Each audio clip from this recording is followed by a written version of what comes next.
Good evening and welcome to this special report.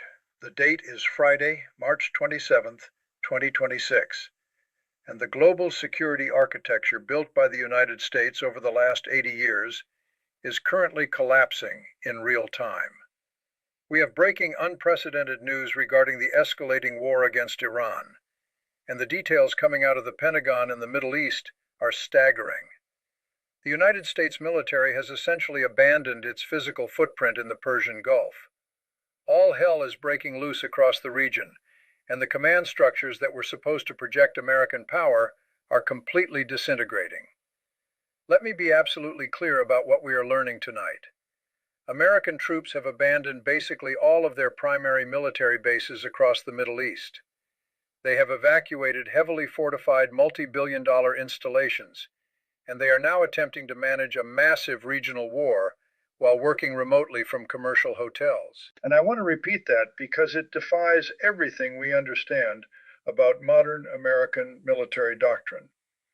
Our soldiers, commanders, and logistics personnel have fled their bases and are hiding in civilian hotels and temporary office spaces scattered across the Gulf. They are doing this because the physical bases themselves are no longer safe. They have become death traps. The Iranian military, backed heavily by Russian intelligence and Russian hardware, has spent the last month systematically dismantling American infrastructure in the region. The New York Times is now confirming the absolute devastation. At least 17 major United States military sites have been hit in the last few weeks alone. The financial toll is already pushing past $800 million in structural damage, but the human and strategic toll is immeasurable. The bases are gutted.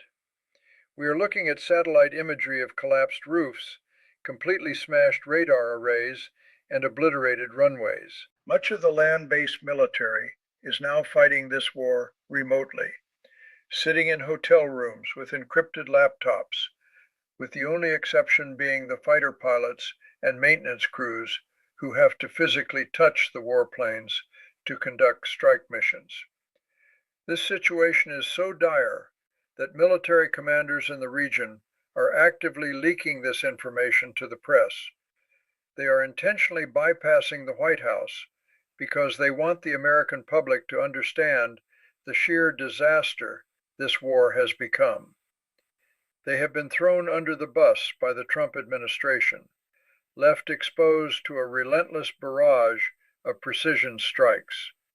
And to make matters worse, the Islamic Revolutionary Guard Corps in Iran knows exactly what the Americans are doing. The Iranian military is now actively utilizing its vast spy network across the Gulf states to hunt down the specific hotels where American troops are sheltering. The Revolutionary Guard has put out public calls urging locals to report the new temporary locations of dispersed American personnel. To understand the scale of this humiliation, we have to look at the map and see exactly what has been destroyed. Let us start in Kuwait, which borders Iran and has absorbed some of the most catastrophic damage. The facilities there are all but uninhabitable. At Port Shui, an Iranian strike completely destroyed an American Army Tactical Operations Center, killing 6 United States service members. Iranian drones and ballistic missiles then targeted the Ali al-Salem Air Base, heavily damaging critical aircraft structures and injuring dozens of personnel. They struck Camp Bering, tearing through maintenance facilities and fuel depots. Then they moved to Qatar. Iran launched a massive strike on the Al-Udeid Air Base. This is not just any base. This is the regional air headquarters for the United States Central Command. The strike successfully took out a highly advanced early warning radar system, blinding American forces in the sector. In Bahrain, a one-way Iranian attack drone slammed directly into the communications equipment at the headquarters of the United States Fifth Fleet. In Saudi Arabia, at the Prince Sultan Air Base, Iranian missiles and drone swarms destroyed vital communications arrays and several massive refueling tankers. The administration wants to use words like obliterated to describe their own military actions. But the reality is that the American presence is what is being obliterated. Former White House official Anthony Scaramucci summarized the situation perfectly today. He stated that a forever basing empire is a $1 trillion liability, and that it is time for a lean navy and an over-the-horizon posture before the next war bleeds the country dry. But we do not have to wait for the next war to bleed us dry, because it is happening right now, today, in 2026. The most disturbing aspect of this entire collapse is how the Iranians are achieving such deadly accuracy. They are not doing this alone. Russia has fully entered this war on the side of Iran, and they are not even trying to hide it anymore. Vladimir Putin is actively providing the Iranian military with high-resolution satellite imagery, pinpoint targeting data, and real-time intelligence support. This is the exact data that is crippling the United States military. And while Russian intelligence helps Iran drop roofs on the heads of American soldiers, the diplomatic channels are a grotesque theater of the absurd. Russian officials like Foreign Ministers Sergei Lavrov, Yuri Ushakov, and Kirill Dmitriev continue to hold meetings with Trump administration envoys like Jared Kushner and Steve Witkoff. The Russians are sitting at the negotiating table, extracting massive geopolitical concessions from the United States, and then they are walking out and bragging about how American bases are being wiped off the map. The financial press is finally catching up to what is happening. The Financial Times has published a massive expose, citing officials briefed on the matter, detailing how Russia is sending phased shipments of drones, heavy weaponry, advanced medicine, and food directly to Iran. These deliveries began in early March and are flowing continuously right now. The route they are using is critical to understand. They are not flying these weapons over hostile airspace. They are using the Caspian Sea. If you look at the geography, the Caspian Sea sits directly between the southern border of Russia and the northern border of Iran. It is a completely insulated, protected maritime corridor. Over the last 24 hours, the Israeli military actually launched strikes against ships in the Caspian Sea and hit the Bandar Anzali port, targeting command and control hubs, warships, and shipyard infrastructure specifically used by this Russo-Iranian trade network. And for anyone wondering why Russia is sending drones to Iran when Iran originally invented the Shahed drone, you have to understand the modern military-industrial complex. Russia has completely onshored the production of Shahed drones during their ongoing war in Ukraine. They operate massive factories on Russian soil that produce these weapons on a staggering industrial scale, much like foreign car manufacturers operating plants in the United States. So when American or Israeli forces manage to bomb a drone factory inside Iran, it does not matter. The Russians simply load up cargo ships in the Caspian Sea and replenish the Iranian stockpiles within days. Furthermore, Iran does not keep these weapons sitting out in the open. They have built massive, sprawling underground facilities that resemble subterranean shopping malls. These reinforced bunkers house their ballistic missiles and the endless supply of Russian-built Shahed drones, completely safe from American airstrikes. The nature of warfare has fundamentally changed, and the United States has completely failed to adapt. We are relying on outdated, incredibly expensive Patriot and THAAD missile defense systems, which the administration has aggressively pushed onto Middle Eastern allies. But these legacy systems are entirely useless against what we are seeing in 2026.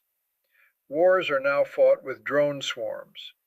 China has spent the entire week mocking the United States, broadcasting highly produced military propaganda videos, showing off their perfected drone swarm capabilities and dedicated drone interceptors. They are showing the world that they are ready for the battle of the future. While the American military is stuck in the past, taking heavy casualties from cheap, mass-produced flying bombs, the only nation that truly understands how to fight this new kind of war is Ukraine. President Vladimir Zelensky and the Ukrainian military have spent years fighting off these exact same Russian drone tactics. Against all odds, they have developed proprietary, incredibly advanced drone interceptor technology. They are literally using specialized drones to hunt and kill incoming attack drones in midair. They have engineered complex netting systems and have the intellectual and tactical knowledge to operate radar arrays against Shahed swarms better than any military on the planet. And yet the Trump administration continues to alienate them. President Zelensky recently revealed a shocking piece of intelligence. He stated that Russia explicitly attempted to blackmail the United States. The Kremlin offered to stop sharing military targeting intelligence with Iran, but only if Washington completely cut off all intelligence sharing and military support to Ukraine. Zelensky confirmed that Ukrainian intelligence services have hard evidence of this Russian blackmail operation. Instead of standing up to this extortion, the current administration continues to operate as a subordinate to Moscow. The president continues to publicly blame Zelensky for the war in Ukraine, refusing to hold Vladimir Putin accountable. The administration has completely removed economic sanctions on Russian oil, allowing Moscow to generate billions of dollars to revive its teetering economy and fund the very weapons that are killing American soldiers in Kuwait. The American surrender to Russian interests extends far beyond the Middle East. It is playing out right now in the heart of Europe. The White House has officially dispatched Vice President J.D. Vance to Hungary. He will arrive there on April 7th and 8th. The sole purpose of this diplomatic trip is to prop up Viktor Orban, the right-wing authoritarian leader of Hungary, who operates as Vladimir Putin's most loyal proxy inside the European Union. Hungary is holding a massive election just days later, on April 12th. The stakes could not be higher. Current polling shows the pro-democracy, pro-European Union party, known as the TISA party, absolutely crushing Orban's ruling Fidesz party. Among decided voters, the pro-democracy coalition has widened its lead to a staggering 23 points. The Hungarian people are desperate to throw off Russian influence, but Orban is preparing to steal the election, and the American vice president is flying in to help him do it. International observers are warning that if Orban blatantly rigs this vote, it will trigger an uprising that makes the Euro-Maidan revolution look minor. We are talking about a potential civil conflict inside an active European Union and NATO member state, all facilitated by an American administration that prefers authoritarian puppets over democratic allies. While the world burns, the communications coming out of the White House have devolved into absolute madness. Just yesterday, official White House social media channels, including their verified Instagram and X accounts, posted a highly cryptic, deeply disturbing video featuring the words "launching soon," layered over imagery of nuclear themes. In the middle of a hot war with Iran and soaring tensions with Russia and China, the administration is posting teasers that look like nuclear launch threats. The incompetence is so staggering that even RT, the official Russian state propaganda network, openly mocked the American president. The Russian broadcast literally aired the clip and asked what on earth the American government was doing. It is a terrifying question. We have an administration running the country into the ground, abandoning military bases, and posting cryptic nuclear threats on social media for engagement. The diplomatic isolation of the United States reached a new shameful low at the United Nations General Assembly yesterday. The international body brought forward a resolution to officially recognize and adopt the historical position that the enslavement of Africans constitutes the gravest crime against humanity. It was a straightforward moral declaration. 123 nations voted in favor of the resolution. Only 3 countries on the entire planet voted against it. Those 3 countries were Argentina, Israel, and the United States of America. The United States officially went on the record at the UN to vote against condemning the historical enslavement of Africans as a crime against humanity. It is a profound moral failure that further alienates America from the global South and the entire international community. And that alienation is violently boiling over in Iraq. For months, the American military base in Erbil, along with the United States Embassy, has been under constant, relentless attack by local militias. In response, American forces have been launching heavy airstrikes against Shiite militia groups across the country. But here is the critical, disastrous context. These Shiite militias are not rogue operators. They are deeply linked to the official Iraqi government and are formally integrated into the Iraqi armed forces. The entire country is a fragile tapestry of sectarian alliances, and the American strikes are tearing it apart. The United States recently launched an operation that killed 7 official Iraqi soldiers and wounded 13 others at a military medical clinic. On a separate day, American forces killed 15 members of the Popular Mobilization Forces, including their highly influential commander, Saad al-Bali. According to official figures from the Iraqi government, American actions have now killed 80 domestic security personnel and wounded over 150. With several of these strikes occurring during an established ceasefire window, the retaliation has been massive. The Islamic resistance in Iraq has now officially authorized multiple combat operations against all remaining American bases in the region. Over the last 24 hours, they have launched dozens of coordinated drone swarms, completely overwhelming American defenses. We are watching real-time footage of Iraqi state-sanctioned militias openly firing on American positions. The situation is completely out of control. In an attempt to contain the chaos, a coalition of Arab nations, including the Kingdom of Saudi Arabia, the United Arab Emirates, Bahrain, Qatar, Kuwait, and Jordan, issued a joint diplomatic statement. They harshly condemned the Iranian attacks and directly demanded that the Iraqi government rein in its militias and stop the strikes against neighboring countries. But the government in Baghdad outright refused. Iraq has taken the position that because the United States struck their forces first, their militias have the legal and moral right to strike back. We are now looking at a scenario where Iraq and Iran are essentially aligning militarily against the American-backed Gulf states. It is a recipe for a total regional war. And right in the middle of this chaos, the Pentagon is actively moving forward with plans for a massive ground invasion of Kar Island. This island sits in the northern Persian Gulf and is the absolute beating heart of the Iranian oil export economy. Military analysts and strategists are screaming from the rooftops that an amphibious assault on Kar Island will be a bloodbath. It is heavily fortified, and any ground invasion will almost certainly result in mass casualties and a slaughter of American troops. It is a tactical nightmare. Yet the administration appears completely determined to push forward, ignoring the warnings of their own commanders, who are currently hiding in hotels just to stay alive. The complete collapse of American leadership means that traditional allies are now taking matters into their own hands.